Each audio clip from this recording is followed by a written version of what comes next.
Shalom, ladies. I literally just spoke with my children and spoke with some other moms and today and looking at the topic of self-discipline and teaching our children self-discipline and self-restraint from a Hebraic perspective.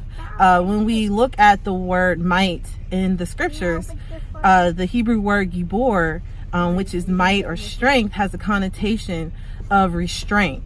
And so when we look at, let's just look at the Most High to start, that he is all powerful, he's almighty, you know, he's the creator, he created us, he created time, he created space. So of course he's outside of time and he's outside of space.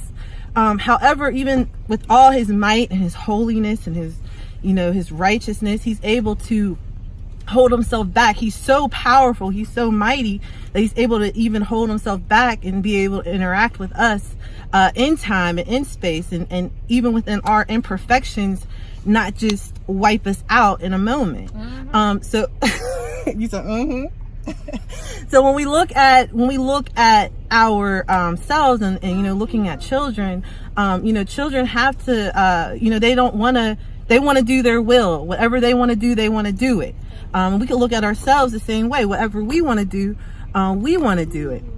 However, as adults, you know, we kind of learn that certain things are beneficial and not beneficial, certain things you should say, certain things you should not say, etc. And with children, we have to train them that even though they have this in them, this whole thought process of not being with having boundaries, of not being able to do what I want to do, being able to say what I want to say. If a kid takes my toy, I want to yell, I want to scream, I want to cry, I want to forget my words, etc. That we have to have some kind of a might, self-discipline, self-control about ourselves, so that we can think about it and how we're going to respond. And as the children get older, it's easier to kind of instill this, because there will be circumstances that come along that you can use as training opportunities.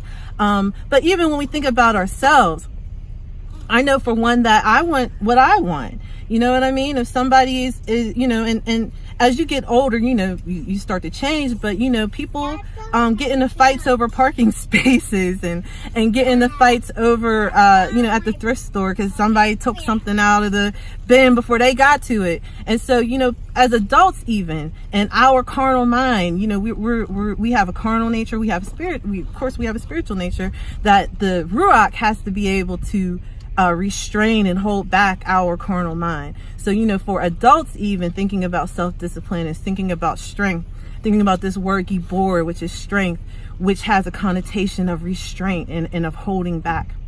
So I just want to encourage mothers that as we're raising our children, you know, think about that when we're talking to our children and helping them to understand self-restraint, self-discipline, and the nature of parenting to show where those boundaries lie on how they should interact and how they should behave as they're growing up.